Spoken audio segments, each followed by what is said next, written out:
Hi friends, आज की हम वीडियो में वर्ल्ड वॉर टू के बारे में बात करेंगे। वर्ल्ड वॉर टू स्टार्ट हुई 1939 से 1945 में एंड हुई और ये वॉर 6 साल तक रही। और इसमें जिन ब्लॉक्स ने पार्ट लिया उसमें दो ब्लॉक्स थे। पहला था मेन पावर जो कि एक्सिस पावर है, दूसरा था एलाइड पावर्स। एक्सिस पावर में जर्मनी, इटली और जापान शामिल थे और बाद में एलाइड पावर में फ्रांस, ब्रिटेन, सोवियत यूनियन और यूएस बाद में शामिल हुए। सही। तो इसकी जो मैंने जैसे बात करी थी वर्ल्ड वॉर वन में कि जो नेशनलिज्म था, जो राइज वर्ल्ड वॉर के एंड से शुरू हुआ था, उसने एक तरह का स्टेज तैयार करा वर्ल्ड वॉर टू के लिए। ठीक है। तो इसकी जो मेन वजूहात थी उसमें से सबसे पहली कॉज है ट्रीटी ऑफ वर्साइल। अब क्योंकि ट्रीटी ऑफ वर्साइल में ये कहा गया था कि जर्मनी की वजह से ये वॉर हुई है और मतलब इन लोगों ने वॉर स्टार्ट करी है तो उनको सारा ब्लेम करा गया, जिसकी वजह से जर्मनी की ट्रीटीज़ जो उनकी टेरिटरीज़ थी तो वो लॉस हो गई। और उसके बाद जो कंट्री थी वो ऑलरेडी फेस कर रही थी पॉलिटिकल क्राइसिस, इकोनॉमिकल क्राइसिस और मिलिट्रिकल क्राइसिस। तो उसके बाद उन्होंने क्या करा कि मिलिट्री ने टेक ओवर कर लिया जर्मनी पे ना, तो वो एक डिक्टेटरशिप आ गई वहाँ पे। और अगर आपको डिक्टेटरशिप का पता हो, को डिक्टेटरशिप वो होती है बहुत स्ट्रिक्ट, उनके रूल्स एंड रेगुलेशंस होते हैं। सही। और दूसरा जो था कॉज हुई तो राइज ऑफ फेसिज्म। अब उसमें क्या था ग्रोथ, ये जो फेसिज्म के जो ग्रोथ है वो इटली और जर्मनी से शुरू हुआ। जो हिटलर की जो हार्श आइडियोलॉजी, मतलब बहुत सख्त आइडियोलॉजी थी और उसकी लीडरशिप से उसका फेसिज्म शुरू हुआ। और फिर उसने क्या करा कि जर्मनी ने एक तरह की मेडिसिन बनाई थी और जिससे सोल्जर्स को एक तरह की एनर्जी मिल रही थी। किस तरह बोला जाए, इसका एक तरह का इवेंट का हम मिसाल ये दे सकते हैं। ये हुआ था कि जर्मनी से फ़ौज आ रही थी फ्रांस की तरफ। ठीक है। फ्रांस वालों ने सोचा कि वो फ़ौज 7 दिन में पहुंचेगी, लेकिन वो फ़ौज 3 रातें 3 दिन में ट्रैवल करके पहुंच गई और उन्होंने सरप्राइज अटैक करा था फ्रांस में। तो ये किस तरह पॉसिबल है? ये इस तरह पॉसिबल है, जर्मनी ने एक तरह की मेडिसिन बताई जिससे सोल्जर को बूस्ट मिला था। सही है। उसके बाद एक्सपेंशनिस्ट आइडियोलॉजी बनी। ठीक है, जिसकी कॉज बनी एक्सपेंशनिस्ट आइडियोलॉजी। क्या थी? ये थी कि जैसे जर्मनी थी, उनके आसपास की जो टेरिटरीज़ थी, उन्होंने बोला कि हम टेरिटरीज़ पे हमला करने लगे। वो कह रहे हमें मतलब अपनी टेरिटरीज़ बढ़ानी है। उसके बाद हमारी जो फोर्थ कॉज थी वो ये थी कि सबसे बड़ा था इकोनॉमी टर्न डाउन। इकोनॉमी था जो नीचे की तरफ कोलैप्स कर गई थी हमारी वर्ल्ड इकोनॉमी। और वो ग्रेट डिप्रेशन, उसको हम एरा मतलब जो ईयर कहेंगे उसको द ग्रेट डिप्रेशन एरा कहेंगे। और ये पीरियड था 1939 से 1945 जो कि वर्ल्ड वॉर टू चल रही थी। ठीक है। अब इसमें ये था कि जापान की एंट्री कैसे हुई वर्ल्ड वॉर टू में। ठीक है। पहले इस तरह हुई, जैसे आपको पता है कि जो वॉर्स हो रही थी, जापान एशिया का है। ठीक है, आपको पता है मैप में, और जर्मनी, इटली जैसे यूरोप है और ये वेस्टर्न कंट्रीज़ हैं। तो इसमें जापान की एंट्री इस तरह हुई कि जापान में फ्यूडलिज्म शुरू हो गया। जब है ना इनकी जो डेमोक्रेसी फ्लोरिश हुई वर्ल्ड वॉर वन के बाद जापान की जो डेमोक्रेसी फ्लोरिश बढ़ना शुरू हो गई। लेकिन क्या करा, यूरोप ने इनको रिकग्नाइज़ नहीं करा।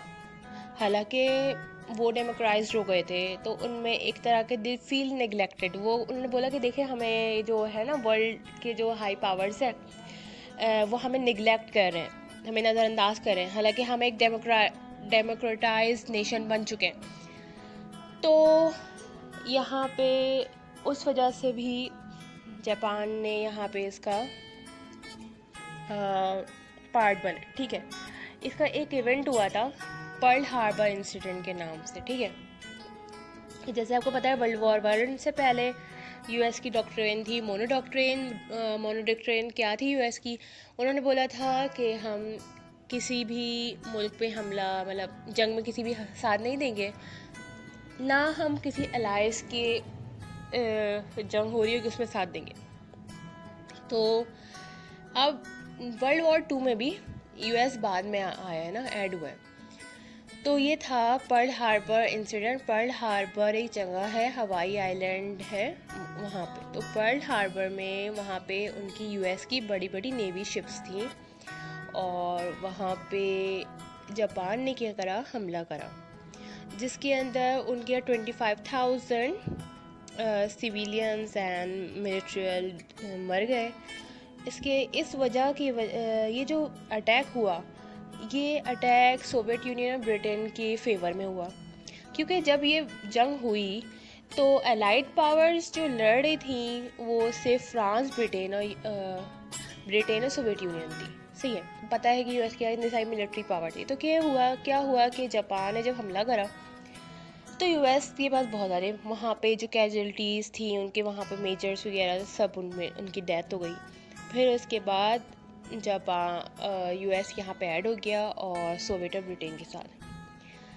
और इसका एक तरह का अगर आपने पता हो कि जो अगर हिरोशिमा पे और नागासाकी पे जो अटैक हुआ था जो यूएस ने करा था, उसको हम कह सकते हैं कि एक तरह का रिवेंज था। सही है। और अच्छा, मैं आपको एक बुक यहाँ पे रिकमेंड करूँगी, book the prisoner of geography. तो ये जब यहाँ पे पर्ल हार्बर पे जो अटैक हुआ था, जापान ने ख़ास तौर पे उसके लिए एक ऐसी शिप्स तैयार करी थी कि जो उस पर अटैक कर सके। और अगर सी का जो होता है, सी वॉर की जो अटैक करना इतना आसान नहीं होता, कि सी में एक तरह की डेप्थ देखी जाती है कि एक अगर आप वहाँ पे अपने जहाज़ भेज रहे हो, मिसाइल भेज रहे हो, तो उसमें कितनी डेप्थ तक वो जाएगा। ठीक है, और क्या होगा सब डिटेल देखनी पड़ती। तो उसने ख़ास तौर पे वहाँ के लिए तैयार करा था। तो ये सारी कॉजेज़ थी जो हमारे पास वर्ल्ड वॉर टू का वजह बनी। अच्छा, इसमें एक अफेक्ट्स था। ओके, अफेक्ट्स ये थे कि जिसमें जो कैजुअलिटीज़ थी उसमें लोग मरे 10 मिलियंस मिलिट्री मरे। उसके बाद 25 मिलियन सिविलियंस मरे थे इसके अंदर। उसके बाद इसमें एक emergence of advance weapons and atomic bombs हुए थे। इसमें मतलब new military advancement, weapons advancement बहुत जल्दी हुई।